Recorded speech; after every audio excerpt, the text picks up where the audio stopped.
علی بھائی، آج کا پہلا سوال ہے، آج کل کے بعض جدید مفکرین سیدنا عیسیٰ علیہ السلام سے متعلق پوری امت کے اجماعی عقیدے کی مخالفت کرتے ہوئے صراحتاً حیات مسیح اور نزول مسیح علیہ السلام کا انکار کرتے ہیں، اور اس عقیدے کو قرآن حکیم اور عقیدہ ختم نبوت کے منافی سمجھتے ہیں، اور بعض اوقات صحیح بخاری اور صحیح مسلم کی متواتر احادیث کا بھی مذاق اڑاتے ہیں۔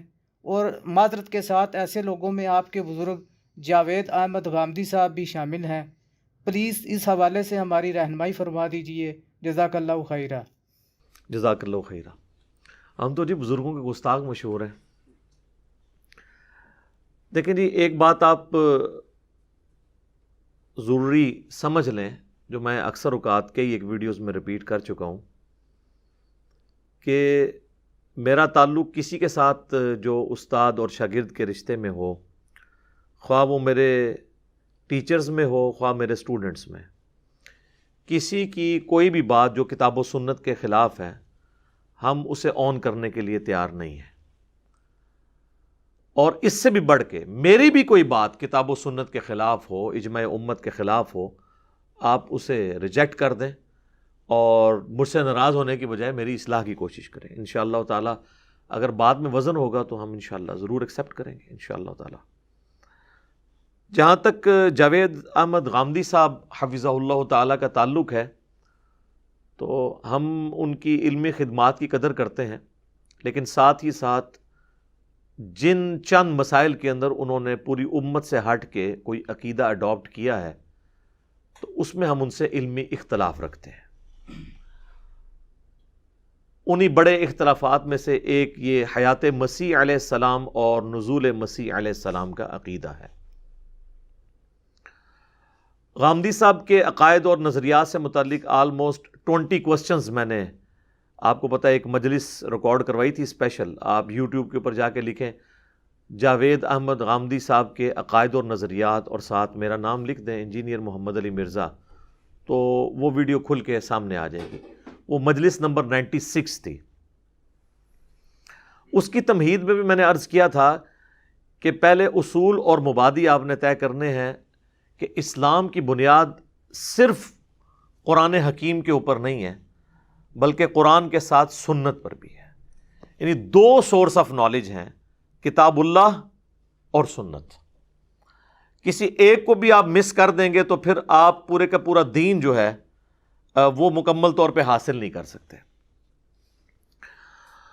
اب یہ ڈیمانڈ کرنا کہ جی یہ چیز کتاب اللہ میں کیوں نہیں موجود، سنت میں کیوں آئی ہے، یا اسی کی ماڈرن فارم آج کے دور میں صحیح الاسناد احادیث، اور میں اس لیے ان احادیث کو بھی سنت کے درجے میں لے رہا ہوں کہ ان احادیث کے اوپر تواتر ہے اور اہل سنت اور اہل تشیع کا اجماع ہے، کوئی اختلاف نہیں ہے۔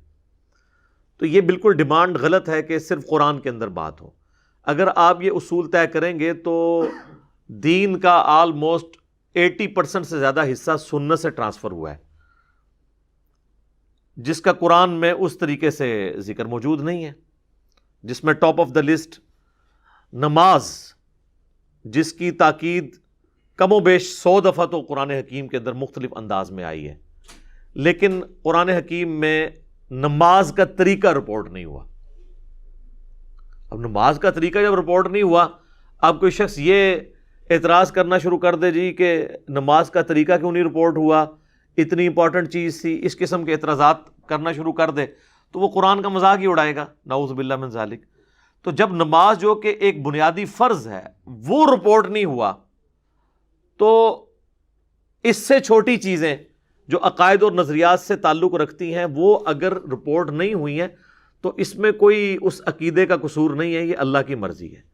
جو چیز اللہ کی مرضی کے ساتھ طے ہو رہی ہے اس کو آپ اس پہ کوئی قدغن نہیں لگا سکتے، یہ ول آف گاڈ ہے۔ لا یسأل عما یفعل وہم یسألون، سورۃ الانبیاء میں اللہ تعالیٰ نے واضح فرمایا اللہ جو کرتا ہے نا، اللہ کو کوئی نہیں پوچھ سکتا، اللہ تعالیٰ ہر ایک کو پوچھے گا اس نے یہ کیوں کیا۔ کل کو آپ یہ کہیں گے کہ جی دیکھیں جی اللہ تعالیٰ تو عادل ہے، اور عدل کا تقاضا یہ ہے کہ اللہ تعالیٰ کو یہ رول بنانا چاہیے تھا کہ اگر ایک بچے یا بچی کی پیدائش جو ہے وہ عورت کے ذریعے ہوئی ہے تو اگلا بچہ اور بچی جو ہے اس کی پیدائش کا ذریعہ اسی تکلیف سے گزر کے مرد کو بھی بننا چاہیے تھا، تو تب انصاف ہوگا۔ تو اس کے جواب میں آپ کیا کہیں گے کہ ول آف گاڈ ہے، ول آف گاڈ کو تو آپ چیلنج نہیں کر سکتے۔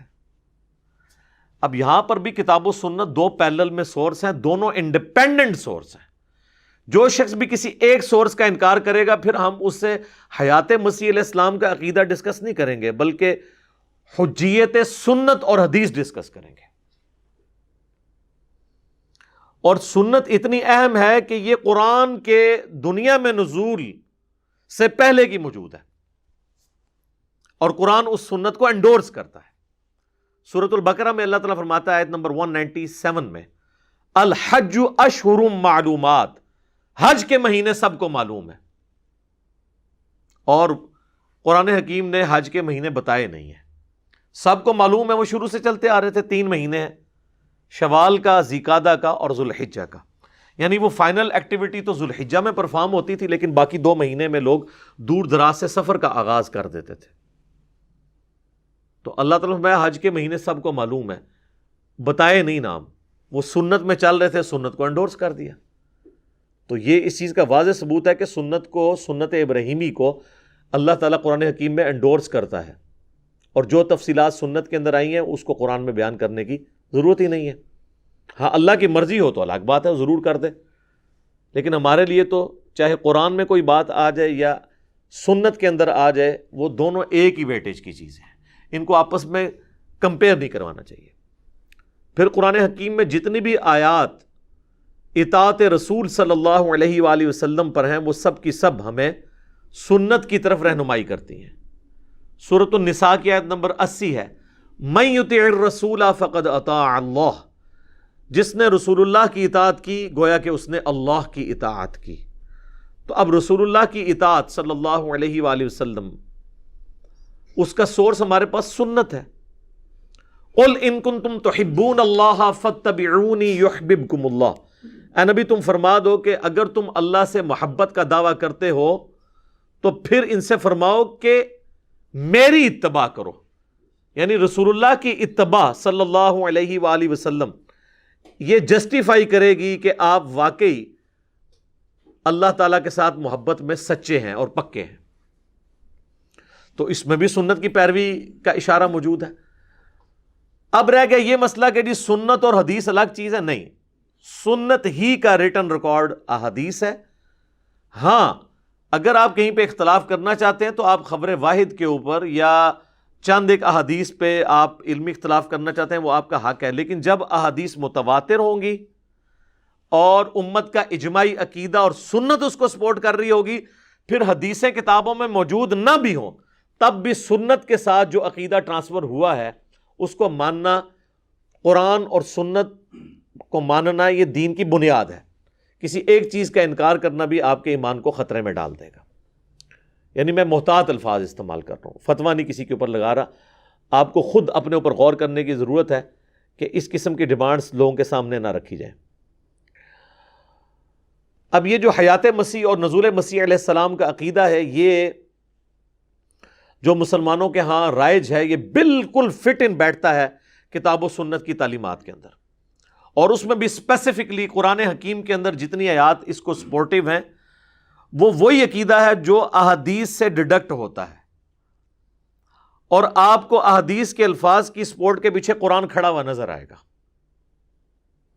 اجمالی عقیدہ میں بیان کر دیتا ہوں کہ مسلمانوں کا یہ اجماعی عقیدہ ہے، خواہ سنی ہو خواہ شیعہ ہو، ان کے جتنے بھی آف شوٹس ہوں یا چھوٹے چھوٹے مکاتب فکر ہوں، سب کا یہی عقیدہ ہے کہ حضرت عیسیٰ علی نبینا علیہ الصلاۃ والسلام کو اللہ تعالیٰ نے زندہ آسمانوں پر اٹھایا، نمبر 1 یہ چیز۔ نمبر 2، قرب قیامت میں وہ امتی کی حیثیت سے نازل ہوں گے۔ امتی نبی کا ورڈ نہیں بولنا چاہیے، امتی کی حیثیت سے، ایسا امتی جو آلریڈی نبی تھا۔ امتی نبی نہیں بنا کے بھیجا گیا بلکہ وہ پہلے سے نبی تھے، امتی کی فارم میں آئے۔ دوسرا عقیدہ یہ ہو گیا۔ تیسرا یہ کہ وہ دجال کو قتل کریں گے، چوتھا یہ کہ وہ زمین میں دوبارہ اترنے کے بعد آلموسٹ 40 سال تک اس روئے ارض پہ رہیں گے، شادی کریں گے، ان کی اولاد ہوگی، اور پانچویں چیز، جب وہ فوت ہوں گے تو مسلمان ان کا جنازہ پڑھ کے انہیں روضہ رسول صلی اللہ علیہ وآلہ وسلم کے ساتھ آپ علیہ السلام کی قبر مبارک کے ساتھ دفن کر دیں گے۔ یہ 5 ہیں بنیادی عقائد۔ اچھا، اب ان کی جڑ جو ہے نا وہ موجود ہے قرآن کے اندر بالکل واضح طور پر۔ تو یہ 2 بنیادی عقیدے ہو گئے، ایک ہو گیا حیات مسیح، یعنی حضرت عیسیٰ علیہ السلام کو زندہ اٹھایا گیا ہے، اور دوسرا ہے نزول مسیح، یعنی وہ قرب قیامت میں زمین پر اتریں گے۔ اب باقی جتنی بھی آیات پیش کی جاتی ہے نا سورہ مریم سے، کہ حضرت عیسیٰ علیہ السلام کہتے ہیں کہ جی سلام ہو اس دن پر جس دن میں پیدا ہوا، جس دن میں مروں گا اور جس دن دوبارہ اٹھایا جاؤں گا، یہ آیت پڑھ کے لوگ نزول مسیح کا انکار کر رہے ہوتے ہیں۔ بھی نزول مسیح سے یہ کہاں ٹکرا رہی ہے؟ تو حضرت عیسیٰ علیہ السلام ہم تو کہہ رہے ہیں ابھی مرے ہی نہیں ہیں، مریں گے، اس کے بعد وہ والے مرنے کی بات ہو رہی ہے جو دوبارہ آنے کے بعد مریں گے۔ پھر کہتے ہیں جی وہ قرآن میں آیت ہے کل نفس ذائقۃ الموت، تو یہ کیسے ہو سکتا ہے حضرت عیسیٰ کو موت نہ آئے؟ او بھائی ہم نے کب کہا کہ حضرت عیسیٰ کو موت نہیں آئے گی؟ ہم کہہ رہے ہیں کہ ابھی نہیں آئی ہے، بعد میں آئے گی۔ اس اعتبار سے تو جبرائیل کو بھی موت نہیں آئی ہوئی ہے، لیکن الٹیمیٹلی ایک دن آنی ہے، تمام فرشتوں کو بھی موت آنی ہے۔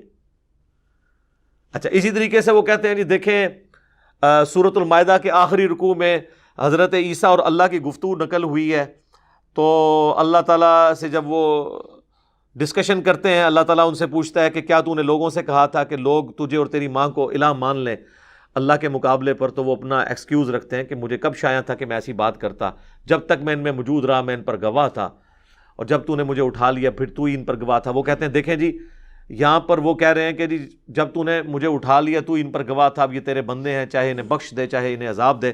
تو یہاں حضرت عیسیٰ علیہ السلام کو یہ کہنا چاہیے تھا نا کہ یا اللہ تو نے مجھے جب دوبارہ بھیجا تھا نا تو میں نے ان کی اصلاح کر دی تھی۔ یار واٹ نانسنس دس! اگر ہم حضرت عیسیٰ علیہ السلام کے دوبارہ آنے کو اٹھائے جانے کے 5 منٹ کے بعد دوبارہ آنا مانتے ہوتے تو پھر تو وہ بات یہ کرتے، وہ تو ہزاروں سال بعد دوبارہ واپس آئیں گے، تو وہ کیسے اللہ کے سامنے بات کریں گے کہ یا اللہ تو نے مجھے دوبارہ بھیجا تھا میں نے ان کی اصلاح کر دی تھی؟ وہ تو مر چکے سارے جو گمراہ ہو چکے تھے، یہ تو آنے والے تو ان کی اولادیں۔ تو اب یہ ہے تو یہ بنیادی طور پہ جس کو پنجابی میں کہتا ہوں نا چھڑولے ہیں، یہ دلائل جو پیش کرتے ہیں وہ چوہے چھوڑتے ہیں قرآن حکیم کے منہ میں اپنا لقمہ ڈالنے کے لیے۔ تو میں نے ڈسکس اس لیے کر لیا، وہ کہیں گے جی یہ تمہاری دلیل بیان ہی نہیں کی ہے۔ اس کے علاوہ بھی جتنا کچھ بیان کریں گے نا وہ آپ کو آلموسٹ یہ سننے کے بعد کور ہو جائے گا، اس کے اندر کوئی چیز بچے گی نہیں۔ ایٹ لیسٹ آپ کے اندر یہ کمپیٹنسی آ جائے گی کہ آپ ان کے جو جھوٹے دلائل ہیں، جھوٹے دلائل میں یعنی قرآن حکیم کی آیات کو جھوٹا نہیں کہہ رہا، اس سے جو رزلٹ نکال رہے ہیں، جیسے قادیانی بھی ختم نبوت پہ جب ڈاکہ مارتے ہیں تو ہم ان کے دلائل کو جھوٹا کہتے ہیں، اگرچہ وہ قرآن سے پیش کر رہے ہوتے ہیں لیکن قرآن کو وہ آؤٹ آف کانٹیکسٹ پیش کر رہے ہوتے ہیں، قرآن سے جو غلط مطلب نکال رہے ہوتے ہیں ہم اس کو جھوٹا کہہ رہے ہوتے ہیں، نہ کہ قرآن کی آیت کو جھوٹا کہہ رہے ہوتے ہیں۔ یہ میں اس لیے کہہ رہا ہوں کہ مولویوں کو عادت ہے نا بال کی کھال اتارنے کی، تو اسی تے مولویاں نل رہے ہیں، تو اس لیے وہ سارے گمراہی کے راستے جو ہے نا وہ ساتھ ساتھ بند کر دینا یہ ضروری ہے۔ تو یہ ہو گیا بنیادی عقیدہ مسلمانوں کا۔ اب رہ گئی حکمت کہ انہوں نے قرب قیامت میں آنا کیوں ہے، باقی تو کوئی نبی بھی دوبارہ جو ہے وہ اس طریقے سے اٹھایا نہیں گیا۔ حضرت عیسیٰ علیہ السلام جیسا تو کوئی اور نبی پہلے آپ لے کے تو آئے نا، کہتے ہیں نہیں اور کوئی نبی کیوں نہیں اس طرح اٹھایا گیا؟ سر یہ اٹھایا جانا تو چھوڑ دیں، حضرت عیسیٰ علیہ السلام کی کون سی ایسی چیز ہے جو کسی دوسرے نبی میں پائی جاتی ہے، جو ان کی اپنی خصوصیات ہیں؟ بغیر باپ کے پیدا ہونا، حالانکہ حضرت آدم علیہ السلام بھی بغیر ماں باپ کے پیدا ہوئے ہیں، لیکن اللہ تعالیٰ نے آدم علیہ السلام کو روح اللہ نہیں کہا، کلمت اللہ نہیں کہا، عیسیٰ علیہ السلام کو کہا روح اللہ، روح من اللہ کی طرف سے خاص روح یعنی اس کی مخلوق لیکن خاص، اور اللہ کا کلمہ، پیدائش معجزانہ، اور دودھ پیتے بچے کا چھوٹی عمر میں بولنا سورہ مریم میں کہ مجھے اللہ نے کتاب دی ہے، مجھے پیغمبر بنایا ہے، اپنی ماں کے ساتھ اس نے سلوک کرنے والا بنایا ہے، سلام ہو اس دن پر جس دن میں پیدا ہوا، جس دن میں مروں گا اور جس دن دوبارہ اٹھایا جاؤں گا۔ سر یہ کوالٹی اور کسی پیغمبر میں ہے کہ وہ ماں کی گود میں بولے؟ پھر معجزات اتنے بڑے بڑے جو اور کسی پیغمبر کے لیے نہیں ہے، مردے زندہ کر دینا اللہ کے اذن سے۔ وہ ہمیشہ کے لیے زندہ نہیں ہوتے تھے، وقتی طور پہ زندہ ہو کے ان کی نبوت کی گواہی دیتے تھے، پھر واپس چلے جاتے۔ یہ نہیں کہ زمین پہ چلنا پھرنا شروع کر دیتے تھے۔ وہ اللہ کا واضح رول ہے سورہ یاسین کے اندر اور سورۃ الواقعہ کے اندر کہ جو ایک بار گیا دنیا سے دوبارہ واپس نہیں آئے گا۔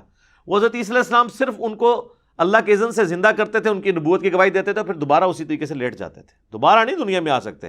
مین رول اللہ کا کبھی بھی وائلیٹ نہیں ہوگا۔ پھر مادر ذات کوڑ کا جو مرض ہے اس کو درست کر دینا، اسی طریقے سے اندھے جو تھے مادر ذات یعنی پیدائشی اندھے، ان کو درست کر دینا اللہ کے اذن سے۔ مٹی کی مورت میں پھونک مارنا اور وہ پرندہ بن جانا، یہ معجزات اور کسی پیغمبر کے ہیں؟ تو جس کی پیدائش معجزانہ، جس کے معجزات معجزانہ، کسی اور کو نہیں۔ معجزہ کہتے ہیں عقل کو عاجز کر دینے والی چیز۔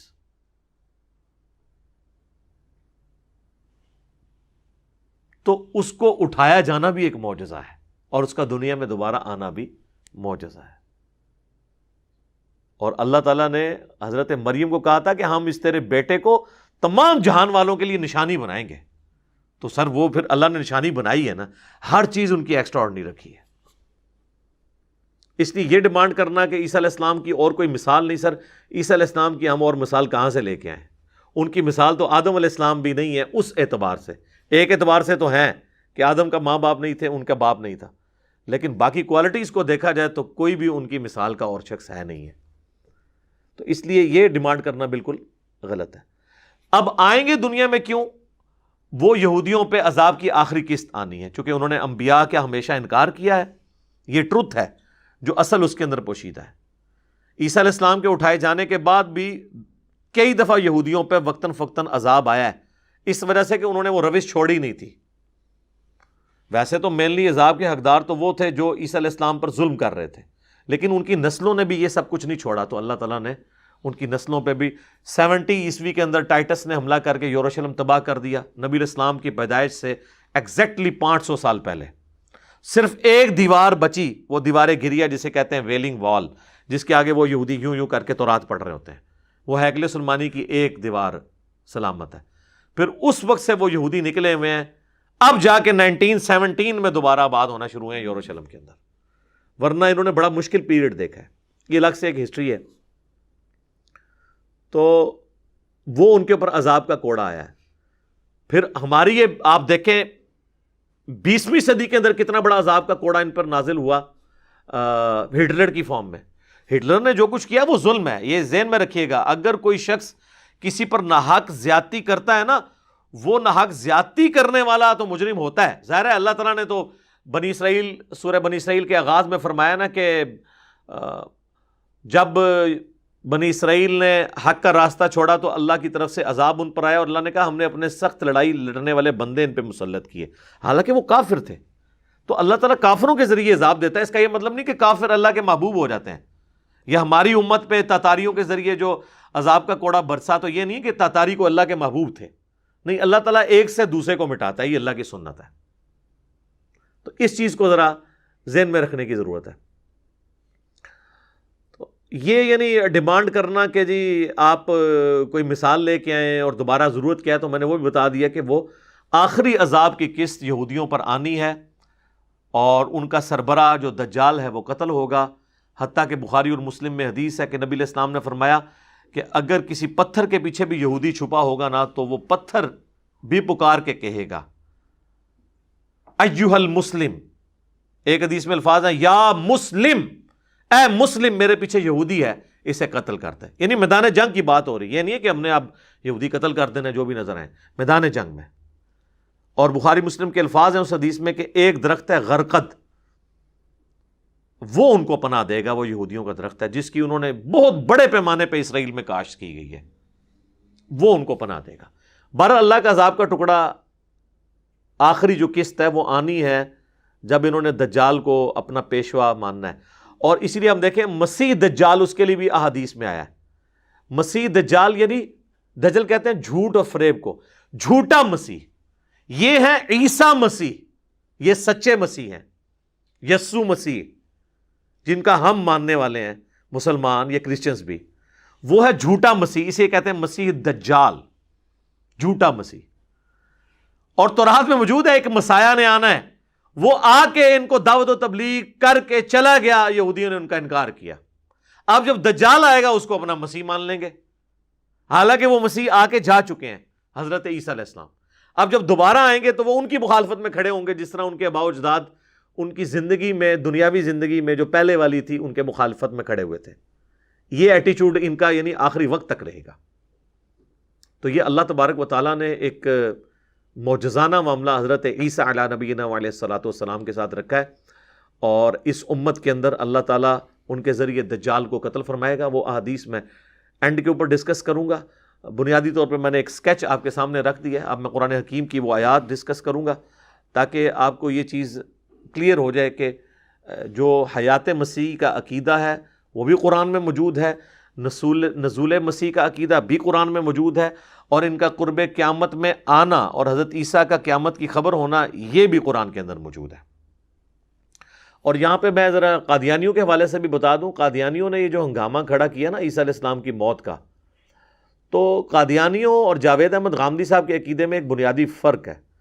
قادیانیوں کا عقیدہ یہ ہے کہ نعوذ باللہ من ذالک عیسیٰ علیہ السلام مر گئے اور ان کی قبر کشمیر کے اندر ہے، جبکہ جاوید احمد غامدی صاحب کا موقف یہ ہے کہ جب یہودی ان پر حملہ آور ہوئے تو اللہ تعالیٰ نے ان کو اسی وقت موت دی اور ان کو جسم سمیت فرشتوں کے ذریعے آسمانوں پہ اٹھا لیا. یعنی موت دینے کے بعد اٹھایا. لہٰذا موت کے بعد اٹھایا تو چونکہ اب وہ انہوں نے ڈاکٹرین یہ بنائی ہے کہ موت کے بعد اٹھایا تو ظاہر پھر تو دنیا میں نہیں آ سکتے. لیکن قادیانیوں والا ان کا عقیدہ نہیں ہے. قادیانی تو کہتے ہیں کہ جی وہ مر گئے، ان کی قبر بھی موجود ہے، تو وہ قرآن کی آیات کا صراحتاً انکار کرتے ہیں. وہ آیات اتنی واضح ہیں کہ غامدی صاحب بھی اس کی تعویل نہیں کر سکے. اٹھائے جانے کا واضح اس کے اندر ذکر ہے، تو انہوں نے بس یہ کر دیا کہ وہ اللہ تعالیٰ نے ان کو موت کی حالت میں اٹھایا. تو وہ آیات میں کور کر دیتا ہوں تاکہ آپ کو یہ ساری باتیں سمجھ آ جائیں. تو میں پہلے وہ 3 کریٹیکل آیات قرآن سے کور کروں گا، 3 مقامات سے. 3 سے زیادہ آیات ہیں لیکن 3 مقام ہیں، اور اس کے بعد اینڈ پہ میں مختصراً وہ 10 احادیث بیان کر دوں گا. چونکہ وہ احادیث عام مسلمانوں کے لیے ہیں، وہ ان لوگوں کے انٹرسٹ کی چیز نہیں ہے کہ جو احادیث کو نہیں مانتے. تو اس لیے میں نے اس مقدمے کو قرآن سے ہی لے کے چلنا ہے، اینڈ پہ میں نے حصول برکت کے لیے وہ چیزیں بیان کر دینی ہیں. پہلا ریفرنس ہے سورہ آل عمران کی آیت نمبر 55. اعوذ باللہ من الشیطان الرجیم، بسم اللہ الرحمن الرحیم. اذ قال اللہ یا عیسیٰ، اور یاد کرو وہ وقت جب عیسیٰ علیہ السلام نے، عیسیٰ علیہ السلام کو اللہ تعالیٰ نے فرمایا انی متوفی کا، بے شک میں تمہیں توفی کرنے والا ہوں، پورا پورا لینے والا ہوں. یہ لفظی ترجمہ میں کر رہا ہوں، اصطلاحی معنی میں ابھی نہیں کر رہا اس کا. وَرَافِعُكَ إِلَيَّ، اور بلند کرنے والا ہوں، اٹھانے والا ہوں تجھے اپنی طرف.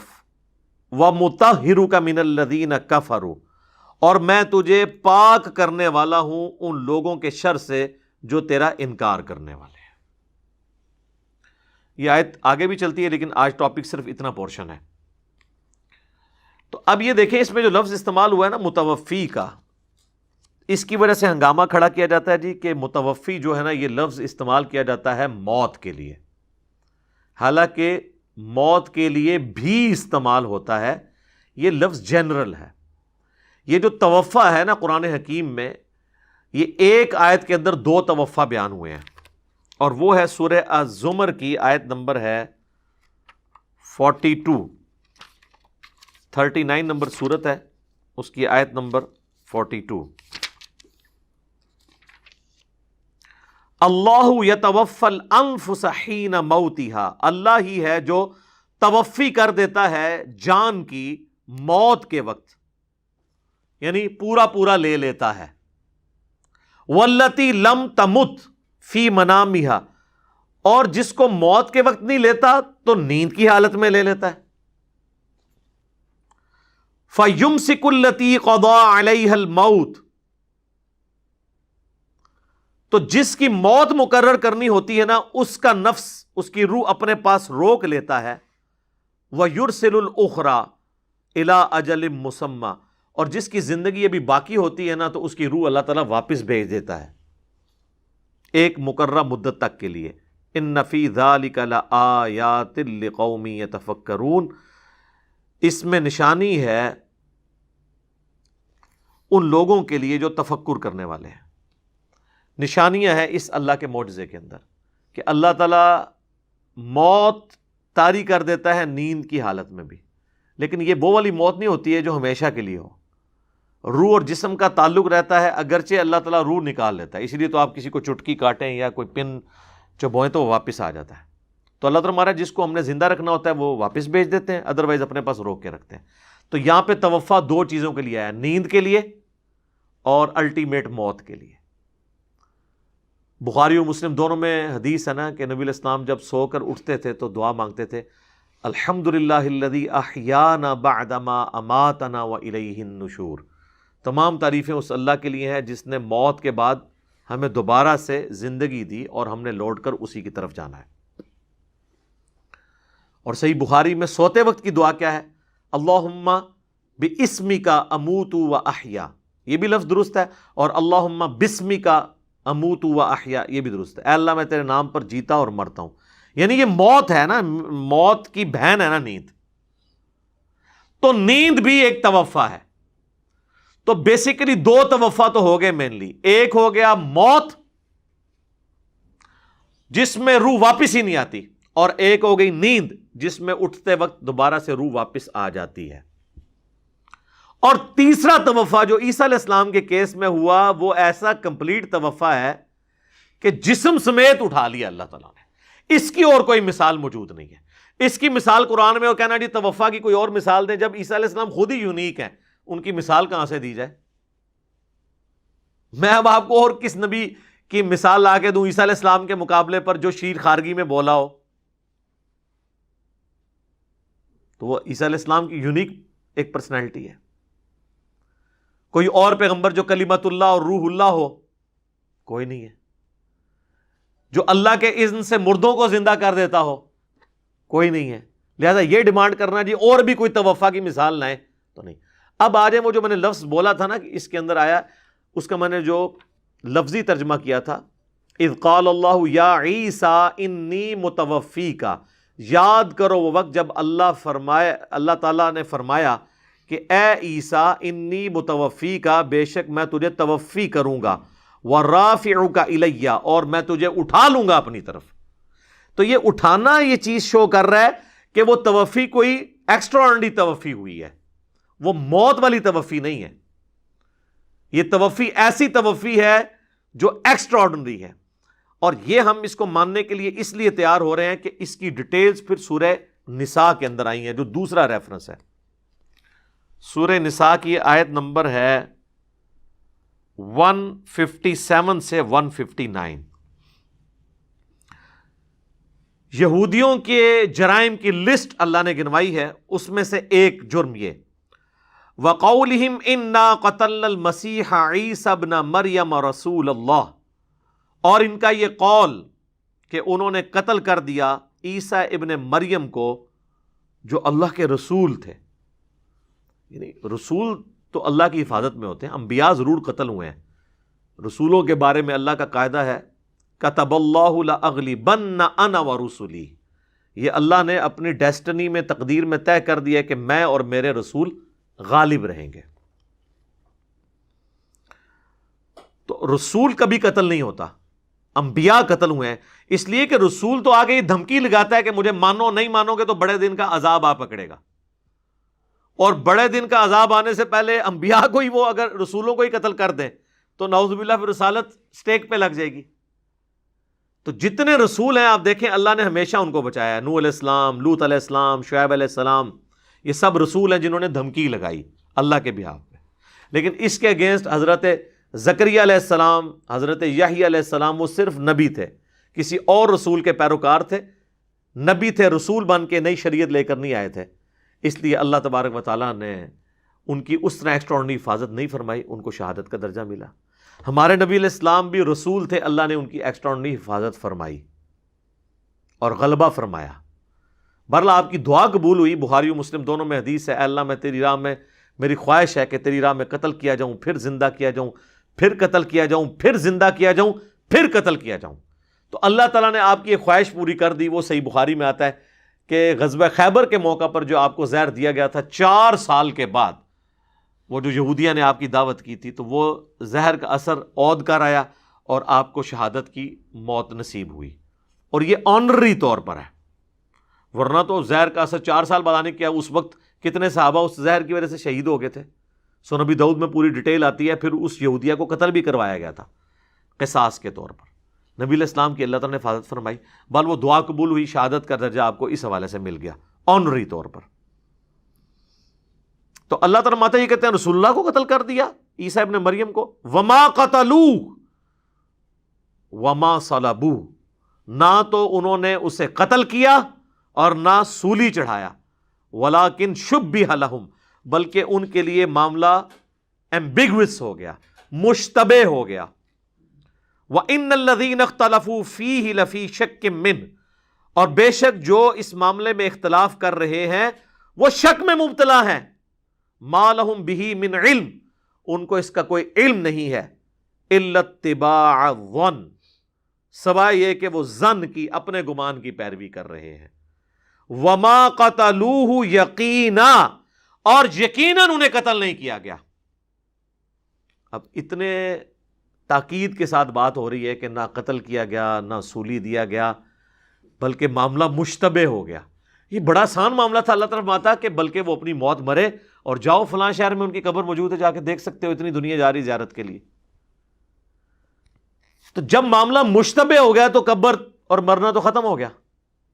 یہاں یہ بھی آ سکتا تھا بلکہ وہ اپنی طبعی موت مر گئے، نہیں، پھر اللہ نے ریپیٹ کیا وَمَا قَتَلُوهُ يَقِينًا، یقیناً وہ قتل نہیں ہوئے، بل رفعہ اللہ الیہ، بلکہ وہ اللہ کی طرف بلند ہو گئے۔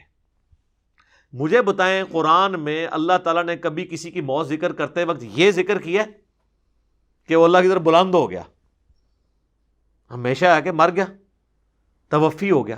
تو انی متوفی کا ہم ترجمہ پھر اس لیے کرتے ہیں کہ میں تمہیں پورا پورا لے لوں گا، ہم اس کا اصطلاحی معنی کی بجائے لغت کا معنی کرتے ہیں، وہ ان آیات کی وجہ سے۔ وَكَانَ اللَّهُ عَزِيزًا حَكِيمًا، اور اللہ تعالیٰ غالب ہے، حکمت والا ہے۔ اس کے اندر ہی چھپا ہوا ہے کہ کسی کے دماغ میں اگر کیڑا آ جائے کہ یہ کیسے ہو گیا، تو اللہ غالب ہے، ہر کام کر سکتا ہے۔ کیوں کیا؟ حکیمہ، حکمت ہے، اس نے اپنی تقدیر مطلب آپ سے پوچھ کے اللہ نے طے کرنا ہے کہ کسی کو کس وقت اٹھانا ہے، کس کو کسی واپس پڑھنا ہے۔ تو کیڑی پیڑ ہے بھائی، جاؤ اپنا کام کرو۔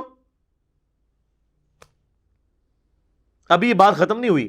وَإِن مِّنْ أَهْلِ الْكِتَابِ، اور اہل کتاب میں سے کوئی نہیں بچے گا، إِلَّا لِيُؤْمِنَنَّ بِهِ قَبْلَ مَوْتِهِ، مگر یہ کہ وہ موت سے پہلے ان پر ایمان لے آئے گا۔ یہ ہی کی ضمیر حضرت عیسیٰ کی طرف جاتی ہے۔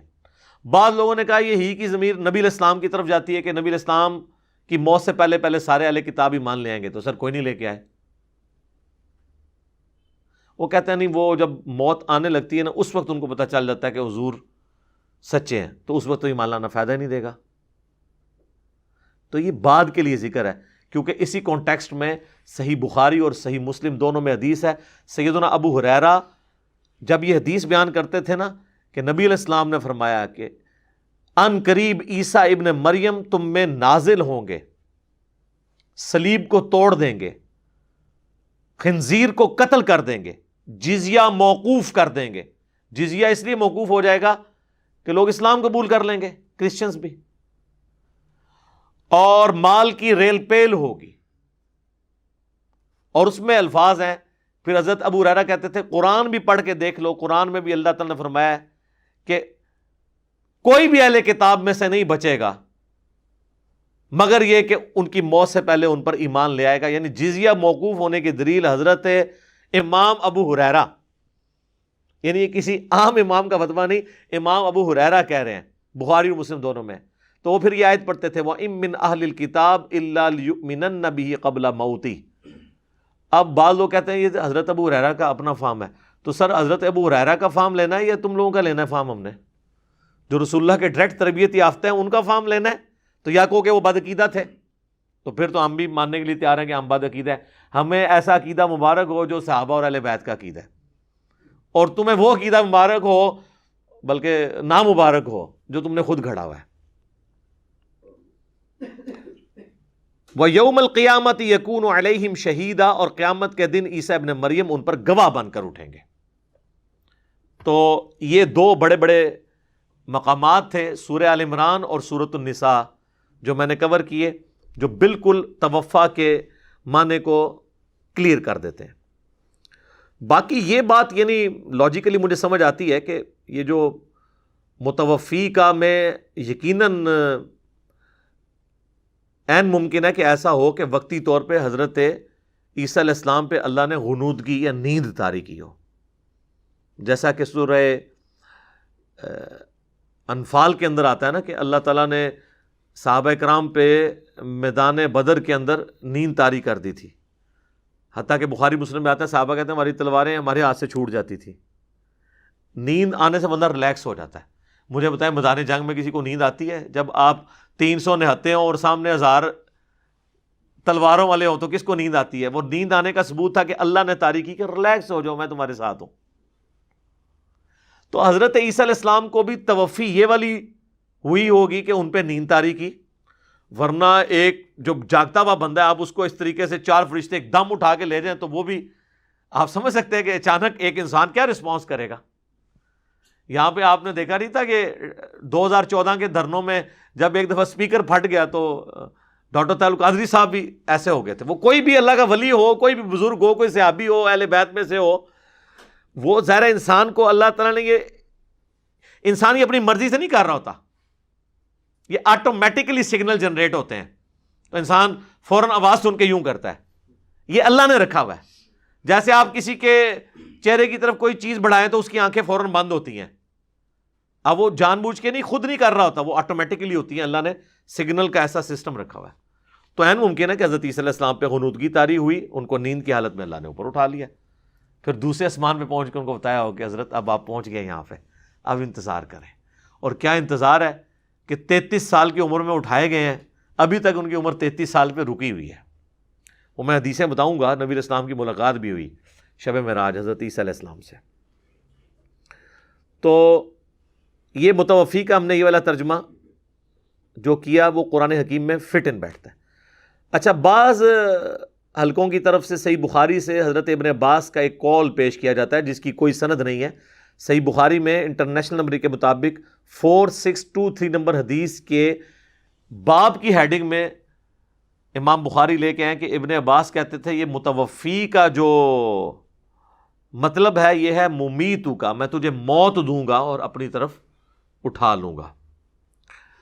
تو ابن عباس 68 ہجری میں فوت ہوئے ہیں اور امام بخاری 194 ہجری میں پیدا ہوئے ہیں، تو یہ بیچ میں جو آلموسٹ 150 سال کا جو فرق ہے نا وہ سند سے پورا ہوگا۔ تو امام بخاری نے اس کی سند بیان نہیں کیا، یہ بغیر سند کے قول ہے۔ اور میں نے پہلے بھی کئی دفعہ بیان کیا، 1 ملین سے زیادہ میری ویڈیو یوٹیوب پہ دیکھی گئی ہے، کیا صحیح بخاری 100% ٹھیک ہے؟ تو ہم بخاری کی جو متصل الاسناد مرفوع احادیث ہیں ان کو صحیح مانتے ہیں۔ جو بخاری میں امام بخاری نے بغیر سند کے اقوال نقل کیے ہیں نا چیپٹرز کی ہیڈنگ میں، اچھا مزے کی بات ہے، شکر ہے اس کے نمبرز نہیں لگے ہوئے، جس حدیث کا نمبر ہوگا نا اس کی سند ہوگی، اس کا نمبر کوئی نہیں ہے، یہ میں نے اس لیے بتایا 4623 کی ہیڈنگ میں ہے، باب کے اندر نمبر میں جتنے ہیں نا وہ سب کی سند ہے۔ تو بغیر نمبرنگ کے جو چیپٹرز کی ہیڈنگ میں اقوال ہیں، کئی اقوال ہیں جن کی اسناد ہمیں باقی کتابوں میں مل جاتی ہیں، بعض کی نہیں ملتی، تو جن کی نہیں ملیں گی تو وہ قول بے سند ہے۔ لہذا بخاری شریف اس طرح محفوظ نہیں ہے جس طرح 2 گتوں میں قرآن ہے۔ تو یہ عموماً پبلک میں شاید دھوکہ ہے کہ جی اہل سنت صحیح بخاری میں جو کچھ لکھا ہے اس کو صحیح مانتے ہیں، نہیں، جتنی مرفوع اور متصل روایتیں ہیں ان کو صحیح مانتے ہیں۔ ایون اہل حدیث کو بھی جب ہم نے یہ بات بتائی ہے تو انہوں نے اپنے بڑے علماء کی طرف رجوع کیا، انہوں نے کہا ہاں جی اس طرح ہی ہے، تو ان کا آپ نے تو ہمیں پہلے نہیں بتایا. شیخ زبیلی زئی صاحب کا میرے ساتھ جو انٹرویو تھا 100 کوسچنز 17 جون 2009 کو، اس میں انہوں نے اسپیسیفکلی یہ بتایا تھا. میں نے ان سے ڈسکس کیا، ان کا نہیں اسی طرح ہی ہے کہ ہم جو اقوال ہیں نا بغیر سند کے، ہم کیسے مان لیں.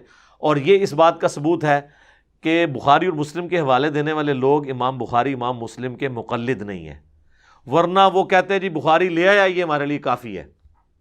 تقلید یہی ہوتی ہے نا. تو ہم بخاری مسلم کی احادیث کو مانتے ہیں، امام بخاری امام مسلم کی تقلید نہیں کر رہے ہوتے. اگر وہ بے سند کوئی کال لے کے آئے تو نہیں ایکسیپٹیبل ہوگا. تو اب کوئی یہ کہ نہیں جی امام بخاری کا یہی عقیدہ تھا تبھی تو وہ لے کے آئے، تو اس کے لیے پھکی یہ ہے کہ جو نزول عیسیٰ کی حدیثیں ہیں وہ کہاں پہ ہیں؟ بخاری میں. تو جو متصل روایتیں ہیں وہ تو تم لینے کے لیے تیار نہیں ہو، اور جو ایک چھوٹا سا قول ہے بے سند اس سے عقیدہ گڑو گے. امام بخاری کا وہ عقیدہ ہے جو انہوں نے نزول عیسیٰ کی حدیثیں لے کے اس کے اوپر باب باندھا ہے کہ عیسیٰ ابن مریم تم میں حاکم بن کے اتریں گے. امام بخاری کا عقیدہ وہ ہے جو انہوں نے چیپٹر کی ہیڈنگ میں لکھا ہے. ہاں اگر بخاری مسلم میں حدیثیں نہ ہوتی پھر آپ بے شک امام بخاری پہ جھوٹ باندھ دیتے. میں سارے چپ پہ کڈنا وا کدھروں نہ کوئی باطل انٹر نہ ہوئے. ہوں بھی جو بندہ انکار کرے نا تو انہوں نے کیا کرنا چاہیے؟ چلو رہن جاؤ. اچھا اب میرے بھائیوں، جو میں نے کہا تھا کہ حضرت عیسیٰ علیہ السلام کا قرب قیامت میں اترنا، ایک تو سپورٹی وہ بخاری مسلم کی حدیث میں نے بیان کر دی جو حضرت ابو ہریرہ کا قول بھی ہے. ایک صراحتاً سورہ الزخرف میں پورا رکوع ہے، 10 کی 10 آیات حضرت عیسیٰ علیہ السلام کے بارے میں ہے. مزے کی بات آپ دیکھیں، آیت نمبر ہے 57 سے 66، 10 آیات ہیں اور 10 کی 10 عیسیٰ ابن مریم کے بارے میں ہے، اور پورے کا پورا رکوع ہے. اور اس کے بالکل سینٹر میں جا کے وہ آیت آتی ہے جس میں اللہ تعالیٰ نے فرمایا کہ عیسیٰ جو ہے یہ قیامت کی خبر ہے. اور مزے کی بات ہے یہ سینٹر میں ہے، ورنہ کو کہتا نہیں جی کوئی اور ہی بات ہو رہی ہے. سٹارٹ بھی بات اس سے ہو رہی ہے اور اینڈ بھی اس کے اوپر جا کے ہو رہی ہے. سورہ الزخرف پارہ نمبر 25 کے اندر، وَلَمَّا ضُرِبَ ابْنُ مَرْيَمَ مَثَلًا إِذَا قَوْمُكَ مِنْهُ يَصِدُّونَ، اور جب عیسیٰ ابن مریم کی مثال آپ کی قوم آپ سے بیان کرتی ہے تو یہ محض جھگڑا کرنے کے لیے بیان کرتی ہے. وَقَالُوا أَآلِهَتُنَا خَيْرٌ أَمْ هُوَ، وہ کہتے ہیں ہمارے آلیہ بہتر ہیں یا عیسیٰ ابن مریم.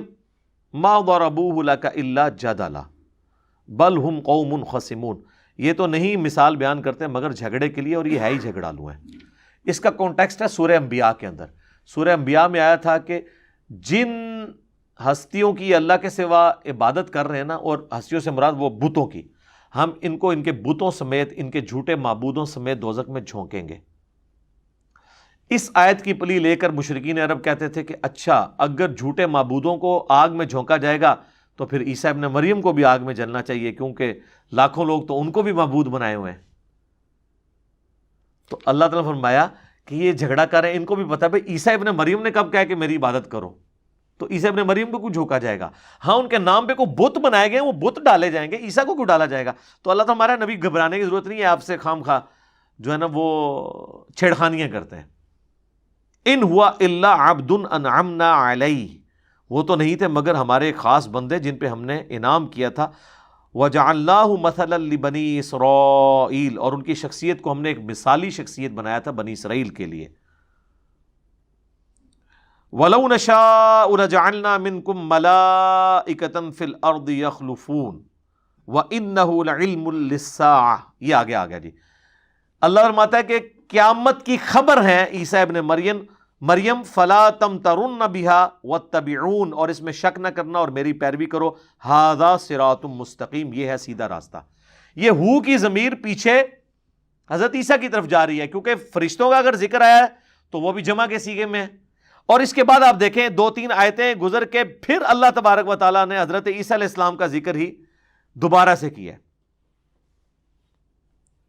وَلَمَّا جَاءَ عِيسَى بِالْبَيِّنَاتِ قَالَ قَدْ جِئْتُكُمْ بِالْحِكْمَةِ وَلِأُبَيِّنَ لَكُمْ بَعْضَ الَّذِي تَخْتَلِفُونَ فِيهِ فَاتَّقُوا اللَّهَ وَأَطِيعُونِ. یہ 63 نمبر آیت ہے. تو ان آیتوں کے سینٹر میں آ رہا ہے کہ وہ قیامت کی خبر ہے. کون؟ عیسیٰ. تو قیامت کی خبر مراد یعنی ان کا آنا قیامت کی نشانیوں میں سے ایک نشانی ہے. لہذا یہ پورے کا پورا عقیدہ، اس کی آپ سمجھ لیں بلو پرنٹ اور بنیادیں قرآن کے اندر موجود ہیں. باقی ظاہر ڈیٹیلز تو احادیث کے اندر آئی ہیں، احادیث کو آپ چھوڑ بھی دیں، یہ عقیدہ اپنی جگہ موجود ہے. اچھا یہاں پہ میں ایک بتا دوں، انجیل برناباس کے حوالے سے بھی بعض لوگ سوال کر رہے ہوتے ہیں. دیکھیں ہمارے پرانے مفسرین نے جو حیات مسیح اور نزول مسیح کے بارے میں لکھا، وہ انہوں نے جنرل تفسیر طبری کے اندر، تفسیر ابن کثیر کے اندر آپ کو ملے گا کہ انہیں زندہ اٹھایا گیا، اور وہ بھی یہ توفی کا معنی یہی لیتے ہیں. اجماع جو ہے اس عقیدے کے اوپر. باقی پوری نٹی گریٹیز کے یہ ہوا کیا تھا، اس طریقے سے ان کے پاس وہ مواد موجود نہیں تھا. آج سے آلموسٹ 400 سال پہلے 16ویں صدی کے اینڈ پہ اور 17ویں صدی عیسوی کے آغاز میں پوپ کی لائبریری سے ایک انجیل برناباس کا نسخہ ملا، جس میں اس قسم کی ڈیٹیلز موجود تھیں. اب کرسچن اس کو نہیں مانتے، وہ یہ مانتے ہیں کہ برناباس ایک صحابی ہیں. برناباس کا ذکر تو ان کی اپنی اسٹیبلش انجیلوں کے اندر، gospel of John, Luke, Mark's اور میتھیو، 4 انجیلیں ہیں نا، وہ 4 اصحاب کی، اس میں برناباس کا بھی ذکر ہے کہ 12 حواریوں میں تھا. لیکن وہ یہ کہتے ہیں یہ جو آپ نے یہ جو پروڈیوس کی ہے نا، یہ آپ کے ہی بڑے بزرگوں نے لکھوائی ہوئی ہے. اور میرا خیال ہے وہ صحیح کہتے ہیں، کیونکہ اللہ کی کتاب کے اندر جو دعوت ہوتی ہے وہ سینٹرڈ اراؤنڈ توحید ہوتی ہے. وہ تو لگ رہا ہے کہ جیسے سیرت الرسول کی کتاب ہے ساری، نبی الاسلام کے بارے میں. تو انجیل برناباس میں چلیں اکا دکا مقامات پہ، 3-4 مقامات پہ ذکر سمجھ آتا ہے. حتیٰ کہ آپ کو حیرانگی ہوگی اس میں وہ روایت بھی لکھی ہوئی ہے کہ جی حضرت آدم علیہ السلام کے انگوٹھوں میں نبی علیہ السلام کا نور ظاہر ہوا تو انہوں نے چوم کے آنکھوں سے لگا لیا. یہ انجیل برناباس سے روایت لیتے ہیں. تو یہ تو کسی نے پلاننگ کے ساتھ بیٹھ کے کسی مسلمان نے ہی لکھی ہے روایت، ٹھیک ہے. تو اس لیے ہم اس کو کبھی دلیل کے طور پہ نہیں پیش کرتے. بہرحال یہ کہ اس میں جو سٹوری لکھی ہوئی ہے نا، اس میں نہ بھی ہو جو صورتحال ہمیں تاریخی اعتبار سے پتہ چلتی ہے اور تفاسیر سے، وہ آلموسٹ وہی بنتی ہے کہ ان کے 12 حواری تھے حضرت عیسیٰ علیہ السلام کے. ایک حواری نے ان کی مخبری کر دی، وہاں پہ یہودی اکثریت میں تھے، وہ حضرت عیسیٰ علیہ السلام سے جیلسی کرتے تھے کیونکہ یہ ان کی غلطیاں نکالتے تھے. وہ کہتے تھے ہم اتنے بڑے بڑے بزرگان دین ہیں، اس کی تو داڑھی بھی کالی ہے، 25 سال کا لڑکا ہے، دعوت و تبلیغ شروع کی، یا بعض روایتوں میں 33 سال آتا ہے، 33 سال بھی کوئی نہیں ہے، میری 43 ہو چکی ہے. تو 33 سال کی عمر تو ان کے لیے تو وہ بچوں کی مانت تھے. تو الٹیمیٹلی انہوں نے رومن امپائر سے رابطہ کر کے اپنے پپٹ کنگ کو، کٹ پتلی جو بادشاہ تھا یہودیوں کا، اس کو یوز کر کے حضرت عیسیٰ علیہ السلام کو سولی پہ چڑھانے کا پروگرام بنایا. اور اس کے لیے مخبری کی ایک یہودا نامی ان کا شاگرد تھا 12 حواریوں میں سے، جس نے غداری کی. اور اس نے رومن امپائر کے فوجیوں کو کہا کہ میں تمہیں اس جگہ پہ لے جاؤں گا جہاں پہ وہ جس کوٹھڑی کے اندر ہیں، اور جس کو دیکھ کے میں کہوں نا اے میرے استاد، اس کو گرفتار کر لینا، کیونکہ ان فوجیوں نے تو حضرت عیسیٰ کو نہیں دیکھا ہوا تھا. اب اللہ کا کرنا یہ ہوا کہ جیسے ہی وہ یہودا انٹر ہوا نا اس حویلی کے اندر یا کوٹھڑی میں، تو اللہ تعالیٰ نے اس کی آسمان جو ہے وہ چھت اوپر سے پھٹی، 4 فرشتوں کو بھیجا جنہوں نے حضرت عیسیٰ علیہ السلام کو اٹھایا، اور امید ہے کہ غنود کی طاری کر کے اٹھایا ہوگا. اور وہ جو یہودا تھا اس کی شکل عیسیٰ ابن مریم والی بن گئی. اب جب وہ اندر روشنی لے کے انٹر ہوئے تو وہ یہودا ان کے ساتھ ہی تھا، تو اس کو دیکھتے ہی سب نے کہا ہے ہمارے استاد. اب وہ ظاہر اس کی تو شکل بدل چکی تھی، جو ساتھ آیا تھا وہ والی شکل رہی نہیں تھی، تو اس کو پکڑ کے انہوں نے سولی چڑھا دیا. تو کسی حد تک یہودی اور عیسائی اپنی جگہ درست ہی ہیں کہ انہوں نے ایک حضرت عیسیٰ کا ہم شکل بندہ سولی چڑھایا ہوا ہے، لیکن وہ حضرت عیسیٰ علیہ السلام نہیں تھے. جو اللہ نے کہا نا کہ ان پہ معاملہ مشتبہ ہو گیا، اللہ نے ان کو اٹھا لیا. بہرحال پھر اللہ تعالیٰ نے ان کو قیامت تک کے لیے باقی رکھا ہے. قیامت سے پہلے وہ نزول فرمائیں گے اور پھر اپنی باقی زندگی گزار کے فوت ہو جائیں گے. موت تو ان کو بھی آنی ہے. تو یہ ایک ایسی چیز ہے، ایسا عقیدہ ہے جس کو یہودی، عیسائی، مسلمان سارے مان رہے ہیں.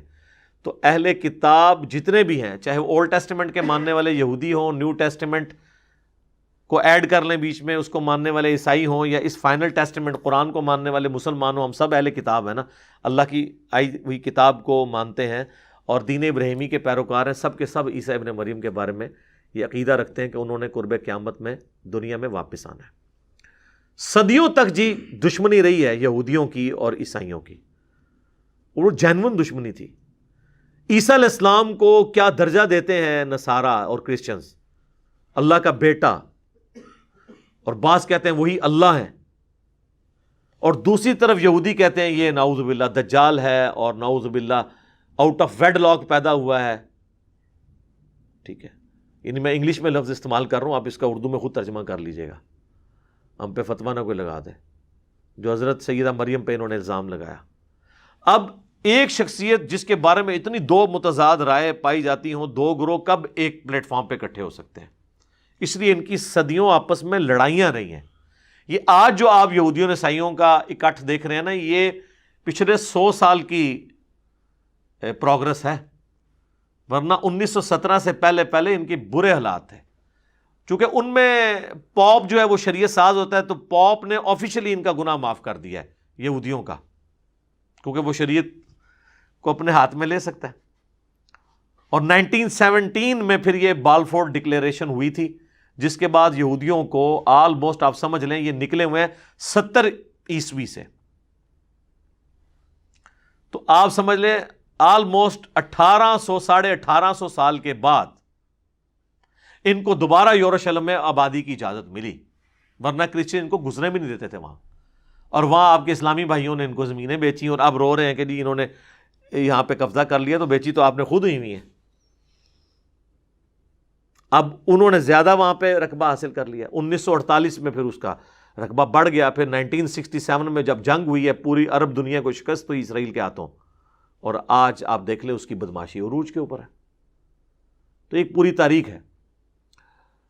سیدنا عمر کے دور کے اندر یعنی 636 عیسوی میں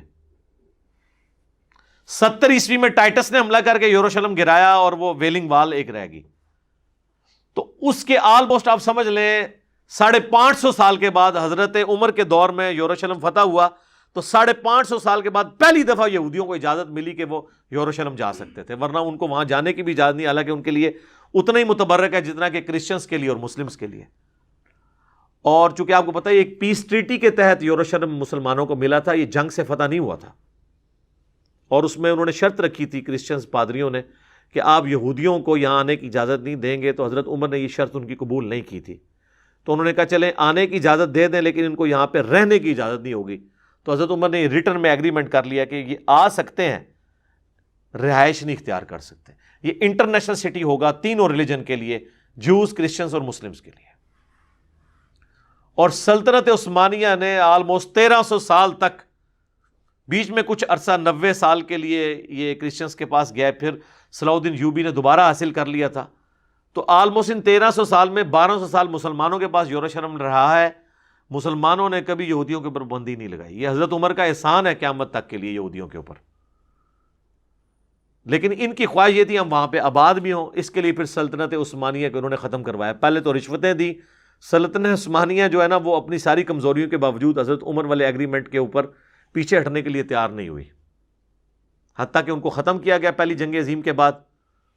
اور آپ دیکھ لیں اسی کے فوراً بعد 1917 میں بالفور ڈکلیریشن ہوئی، 1948 میں اسرائیل جو ہے وہ بن گیا، اور 1967 میں 67 میں اس کی حدود اتنی پھیل گئیں، اور آج آپ دیکھ لیں وہ اکیلا بدماش ہے وہاں پہ۔ لیکن ابھی بھی وہ اکیلا کچھ نہیں ہے، پیچھے کرسچنز کی سپورٹ ہے، امریکہ کی۔ وہ بھی سورہ آل عمران میں اللہ تعالیٰ نے فرمایا کہ یا تو اللہ ان کو سہارا دے دے یا عوام کا سہارا مل جائے تو یہ قائم رہیں گے، ادروائز یہودی خود اپنے پاؤں پہ کبھی بھی قائم نہیں رہیں گے۔ تو ابھی ان کو لوگوں کا سہارا ہے نا کرسچنز کا، اور کچھ مسلمانوں کی بیوقوفیوں کا سہارا ہے ان کو، تو اس کی وجہ سے وہ قائم ہے۔ تو یہ میں نے ساری چیزیں کور کر دیں۔ اب اینڈ پہ میں وہ 10 احادیث مختصر کر کے آپ کو بیان کر دیتا ہوں۔ آپ کو زیادہ شوق ہے تو مشکات المصابیح کی 3ری جلد میں جا کے آپ نزول مسیح علیہ السلام سے متعلق احادیث پڑھ سکتے ہیں، اور ہم جو ختم نبوت والی کتاب PDF کی فارم میں بھی رکھی ہوئی ہے شیخ زبیر لزئی صاحب کی، اس کے اندر بھی ایک پورا مضمون چھپا ہوا ہے. تو 10 صحیح الاسناد احادیث تلک عشرۃ کاملہ میں بیان کر دیتا ہوں تاکہ آپ کو یہ پورا معاملہ کلیئر ہو جائے. پہلی حدیث بخاری اور مسلم دونوں میں ہے جو میں نے آلریڈی بیان کی ہے کہ اللہ کی قسم عیسیٰ ابن مریم تم میں ضرور اتریں گے، صلیب کو توڑ دیں گے، خنزیر کو قتل کر دیں گے، جزیہ موقوف کر دیں گے، اور پوری دنیا کے اندر یعنی امن ہو جائے گا. کرسچنز بھی اسلام قبول کر لیں گے، جزیہ موقوف ہو جائے گا، اور مال کی ریل پیل ہوگی. اور پھر حضرت ابو ہریرہ نے سورہ نساء کی آیت نمبر 159 تلاوت کی کہ اہل کتاب میں سے کوئی نہیں بچے گا مگر یہ کہ وہ ان کی موت سے پہلے پہلے ان پر ایمان لے آئے گا.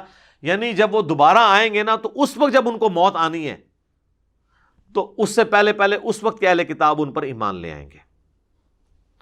دوسری حدیث بھی بخاری اور مسلم میں ہے. نبی علیہ السلام نے فرمایا اس وقت تمہاری کیا شان ہوگی جب عیسیٰ ابن مریم تم میں اتریں گے اور امام تم میں سے ایک شخص ہوگا، یعنی امام محمد مہدی. تیسری حدیث صحیح مسلم میں ہے. نبی علیہ السلام نے فرمایا کہ میری امت کا ایک گروہ قیامت تک حق پر قائم رہے گا اور قیامت کے قریب اسی مسلمانوں کے گروہ کا امام جو ہے وہ اس کی موجودگی میں یعنی صفیں بن چکی ہوں گی تو عیسیٰ ابن مریم آئیں گے تو وہ امام کہے گا کہ آپ نماز پڑھائیں تو عیسیٰ ابن مریم کہیں گے کہ نہیں، یہ اس امت کی فضیلت ہے کہ تم میں سے بعض کے امام ہیں، امامت تم کرو. پھر عیسیٰ ابن مریم ان کے پیچھے نماز پڑھیں گے. بل یہ ایک ہی نماز ہے جو عیسیٰ ابن مریم نے امام مہدی کے پیچھے پڑھنی ہے، باقی ساری پھر حضرت عیسیٰ علیہ السلام لیڈ کریں گے کیونکہ ظاہر ہے ان کا مرتبہ ان سے زیادہ ہے. پلس یہ ہے کہ حضرت امام مہدی کے قابو دجال نہیں آئے گا، اس لیے امام مہدی کی سپورٹ میں حضرت عیسیٰ آئیں گے کہ وہ اتنا بڑا فتنہ ہے جو مسلمانوں کے امیر سے نہیں تھمے گا، تو دجال کو قتل کرنے کے لیے عیسیٰ ابن مریم کو اللہ تعالیٰ بھیجے گا. اور وہی چوتھی حدیث ہے صحیح مسلم میں کہ نبی علیہ السلام نے فرمایا کہ قیامت کی جو 10 نشانیاں ہیں نا ان میں سے آپ نے وہ 10 نشانیاں گنوائی. چوتھی فرمایا دجال کا خروج ہے، اور 5ویں فرمایا وَنُزُولِ عِیسیٰ ابن مریم صلی اللہ علیہ وسلم، اور عیسیٰ ابن مریم صلی اللہ علیہ وآلہ وسلم نزول کریں گے. عیسیٰ کے لیے صلی اللہ علیہ وسلم کا ورڈ استعمال کیا نبی علیہ السلام نے، لہٰذا یہ درود جو کہتے ہیں نا یہ محدثین کی بدعت ہے، نہیں، یہ سنت ہے. درود صحیح مسلم میں حدیث میں موجود ہے الفاظ. 5ویں حدیث بھی صحیح مسلم میں ہے کہ نبی علیہ السلام نے فرمایا کہ دجال کا ظہور ہوگا تو حضرت عیسیٰ علیہ السلام 2 زرد چادروں میں، ایک تہمد اور ایک اوپر چادر، دمشق کے مشرقی کنارے کے اوپر مینار پر یعنی وہ اتریں گے، دونوں ہاتھ رکھے ہوئے، یعنی وہ زندہ اوپر سے اتر رہے ہوں گے، اور ان کی سانس سے دجال نمک کی طرح پگھلنا شروع کر دے گا، اور وہ اس کا دجال کا پیچھا کریں گے حتیٰ کہ اسے مقام میں لد پر جا کر قتل کر دیں گے. یہ لد ابھی بھی بہت بڑا سٹی ہے، اور آلموسٹ آج سے 50-60 سال پہلے اسرائیل نے انٹرنیشنل ایک ایئرپورٹ بہت بڑا بنایا اس لد ایک گمنام سی جگہ کے اوپر. وہ شہر بھی ابھی آباد ہوا ہے، وہ ایک قصبہ ہی تھا. تو وہ اثرات نظر آ رہے ہیں، ہو سکتا ہے کہ وہ اپنے بوئنگ یا ایئر بس میں فرار ہو رہا ہو، حضرت عیسیٰ علیہ السلام پیچھے سے پہنچ جائیں اور ایئرپورٹ کے اوپر اسے قتل کر دیں انشاءاللہ. 6ٹھی حدیث ہے صحیح مسلم میں کہ نبی علیہ السلام فرمایا کہ دجال جب دنیا میں آئے گا تو 40 تک رہے گا. اب راوی کہتے ہیں مجھے یاد نہیں رہا کہ وہ 40 دن تھے، 40 ہفتے تھے، 40 مہینے یا 40 سال. 40 دن بھی ہوں تو بہت زیادہ ہے، فتنہ ہی بہت بڑا ہے. مکے اور مدینے کے سوا ہر جگہ جائے گا، اور عیسیٰ ابن مریم نازل ہو کر اسے قتل کریں گے، اور وہ عروہ ابن مسعود کے ہم شکل ہیں. عبداللہ ابن مسعود کے ایک بھائی تھے عروہ بن مسعود، ان کے ہم شکل ہیں حضرت عیسیٰ علیہ السلام، بلکہ وہ ان کے ہم شکل ہیں. اچھا، 7ویں حدیث سنن نسائی کے اندر ہے، امام بخاری نے اپنی تاریخ میں بھی صحیح سند سے نقل کی ہے کہ 2 گروہوں کو اللہ نے آگ سے نجات دے دی ہے. ایک جو غزوہ ہند کرے گا، یہ یعنی غزوہ ہند قرب قیامت میں ہونا ہے. یہ ہر ایک غزوے کو ہند بنا کے تو چندہ بٹورنا اور عوام کو بت بنانا، اللہ کا خوف کریں، یہ قرب قیامت میں ہے. اور دوسرا وہ گروہ جو عیسیٰ ابن مریم کے ساتھ مل کے دجال کے خلاف قتال کرے گا. اچھا، یہاں پر میں وہ جو مسلم شریف کی حدیث بیان کی تھی نا، اس کا ایک طریق مسلم میں اور بھی ہے، جس میں الفاظ ہیں کہ وہ راوی حدیث کہتا ہے کہ عیسیٰ ابن مریم تم میں اتریں گے اور کتاب اللہ اور تمہارے نبی کی سنت کے مطابق تمہیں چلائیں گے۔ مسلم میں ایک طریق یہ بھی ہے جہاں پہ ہے نا کہ وہ امیر تم میں سے ہوگا، تو راوی کہتا ہے وہ کتاب اللہ اور سنت کے مطابق چلائیں گے، مراد یہ کہ وہ امتی کی حیثیت سے ہوں گے، لہذا ختم نبوت کو کوئی فرق نہیں پڑتا، وہ نبوت ان کی پہلے سے ہے، وہ نبی بن کر نہیں آئیں گے، امتی بن کے آئیں گے تو نبوت بھی نہیں چینی ہوئی ہوگی، اور اللہ تعالیٰ اور بندے کے درمیان جو وحی والا سلسلہ ہے وہ ان کے ساتھ وہ ہوگا، لیکن وہ ایک ایکسٹراڈنری کیس ہے، تو انہوں نے واضح بتا دیا۔ لیکن ہمارے جو فقہ حنفی کے بزرگان دین ہیں، اب وہ کہتے ہیں جی وہ فقہ حنفی کے مطابق عمل کریں گے، اور کوئی عام بندہ نہیں، اتنا بڑا بندہ ہے جس کے اوپر ان کو ناز ہے، اور کہتے ہیں 1000 سال کا مجدد ہے۔ ویسے 1000 سال کا مجدد بھی انہوں نے اپنے آپ کو خود ڈکلیئر کیا ہے۔ شیخ احمد سرہندی نے، جسے مجدد الف ثانی کہتے ہیں، ان سے پوچھا گیا یہ 1000 سال کا مجدد کیا ہوتا ہے، کیونکہ وہ تو ابو داؤد میں حدیث ہے کہ اللہ تعالیٰ میری امت میں ہر 100 سال میں ایک مجدد بھیجے گا، تو 100 سال والی تو حدیث ہے جو دین کی تجدید کرے گا، جو پہلے مجدد عمر بن عبدالعزیز ہیں اور آخری امام محمد مہدی ہیں، وچ والے سارے دے اپنے اپنے نے، دو پہ امت متفق ہے۔ تو وہ کہتے ہیں کہ جی وہ جو 1000 سال کا مجدد ہے نا، 1000 اور 100 میں جتنا فرق ہے نا، اتنا 100 اور 1000 کے مجدد کے مرتبے میں فرق ہوتا ہے۔ یہ یعنی علمی گفتگو 2 + 2 4 کر کے بھائی کوئی حدیث پیش کرے۔ پھر وہ اتنا غلو کیا، وہ کہتے ہیں کہ مجھے جو اللہ تعالیٰ نے کرامات اور جو اتنی شانیں عطا کی ہیں اپنے بارے میں، ہم کوئی بات کر دیں تو کہتے ہیں تکبر کرتا ہے، ان کا بابا بات کرے تو سبحان اللہ پڑھتے ہیں، ان کا بابا کہتے ہیں نا تمام بزرگوں کی ولیوں کی گردن پہ میرا پاؤں ہے، کہتے ہیں سبحان اللہ۔ یہ حضرت ابو بکر نے بھی کہا ہے کہ تمام صحابہ کی گردن پہ میرا پاؤں ہے۔ اتنا تکبر جملہ کوئی بول رہا ہے، آپ اس کو سبحان اللہ کہہ رہے ہیں، شرم آنی چاہیے۔ اچھا، تو وہ کہتے ہیں کہ جو مجھے ملا نا اس کا کچھ حصہ میں امید کرتا ہوں کہ مہدی کو بھی نصیب ہوگا۔ وہ اپنے آپ کو ایڈا وڈا سمجھتا ہے کہ میں مہدی تو وڈی کوئی شے ہاں بھائی، جدو تسی چھوڑنی جنی مرضی چھوڑو، ظاہر ہے ہوتے تو کوئی پابندی نہیں، نہ کسی نے کوئی قرآن منگنا ہے نہ حدیث۔ اور پھر انہی مکتوبات میں وہ لکھتے ہیں کہ بزرگوں نے کشف کے ذریعے دیکھا ہے کہ عیسیٰ ابن مریم بھی جب قرب قیامت میں اتریں گے تو فقہ حنفی کے مطابق عمل کریں گے۔ فقہ حنفی تو ابھی مسلح آپ کے اٹھ چکے ہیں، 4 مسلح جو آپ نے اجماع جھوٹا کیا ہوا تھا سلطنت عثمانیہ کے تلوار کے زور پہ، اب ایسے اٹھے ہیں کہ آج کی ینگ جنریشن کو ہم بتاتے ہیں نا تصویریں دکھا کے پرانی، تو وہ مانتے ہیں، ادھر وہ کہتے ہیں یار کعبے میں بھی ہو سکتا تھا کہ 4 مسلح امت کے وسیع تر مفاد میں ڈالے ہوئے ایک وقت میں 4 نمازیں ہوتی ہوں، یہ امت کی خدمت کی تھی، بدعت جاری کی، اٹھ گئی ہے نا، اب قیامت تک نہیں ہونا۔ انفیوں کا تو ویسے ہی نہیں ہونا، کیونکہ انفی اب 2 ہو چکے ہیں، انفی بریلوی، انفی دیوبندی، یہ آپس میں ایک دوسرے کو مسلمان نہیں سمجھتے جی۔ المحند علی المفند میں انہوں نے احمد بریلوی صاحب کو لکھا ہے ان کی پوری جماعت ایک شیطانی لشکر ہے جو ہم پہ حملہ آور ہوا ہے۔ اور حسام الرحمن میں احمد بریلوی صاحب نے لکھا ہے کہ علماء دیوبند کے بارے میں لکھا ہے کہ یہ سب کے سب مرتد اور واجب القتل ہیں جن پہ میں نے فتوے لگائے ہیں، اور اس پہ اجماع ہے کہ یہ دین سے خارج ہے۔ تو انشاءاللہ حنفی مسئلہ دوبارہ آنا نہیں ہے۔ اچھا، پھر ان کو نا شیخ احمد سرہندی کو شرم آئی کہ میں عیسیٰ ابن مریم کو نیچے لگا رہا ہوں اپنے بابا جی کے، انہوں نے کہا نہیں، اصل میں عیسیٰ بھی اجتہاد کریں گے اور ان کا اجتہاد امام حنیفہ سے مل جائے گا۔ وہ کیڑا اجتہاد کرنا ہے انہوں نے؟ آج کے اجتہادات جو ہے نا وہ امام حنیفہ کو نہیں پتا۔ انتقال خون کا مسئلہ، کیمرے کا مسئلہ، کینگرو کا مسئلہ، آج کل کے تو 80% مسائل وہ ہیں جو آج کے مسائل ہیں، تو آج کا اجتہاد امام حنیفہ سے نہیں مل رہا، قرب قیامت کا اجتہاد کہاں سے؟ آپ نے کون سا اجتہاد ملانا ہے؟ اور پھر وہ کون سی ایسی بنیادی چیز ہے؟ اصل چیز تو کتاب اللہ، سنت اور اجماع ہے، تو کہانی ایک چھوڑی ہے، بس وہ لپیٹی ہوئی ہے، آپ کرتے رہے۔ تو مجھے ضمناً چیز یاد آ گئی۔ اچھا، یہ اذانیں شروع ہو چکی ہیں، اذانوں کا جواب دیں، ایک اذان کا جواب دینا ضروری ہے، بقیہ انشاءاللہ اذان کے وقفے کے بعد انشاءاللہ۔ ہاں جی، 8ویں حدیث بھی بخاری اور مسلم دونوں میں ہے کہ نبی علیہ السلام نے فرمایا کہ شب معراج دوسرے آسمان پر میری ملاقات حضرت عیسیٰ اور یحییٰ علیہم السلام سے ہوئی، اور اسی کی ڈیٹیل ہے جو مسند امام احمد میں، سنن ابن ماجہ میں اور المستدرک للحاکم میں موجود ہے۔ امام حاکم نے بھی صحیح کہا اور امام ذہبی نے بھی موافقت کی ہے کہ نبی علیہ السلام کہتے ہیں کہ جب میری ملاقات ہوئی دوسرے آسمان پر حضرت عیسیٰ علیہ السلام سے، تو باقی انبیاء سے بھی میری ملاقاتیں ہوئیں، اور میں نے ہر نبی سے پوچھا کہ قیامت کب آئے گی، تو تمام نے مجھے کہا کہ ہمیں قیامت کا علم نہیں ہے، آپ عیسیٰ ابن مریم کے پاس جائیں۔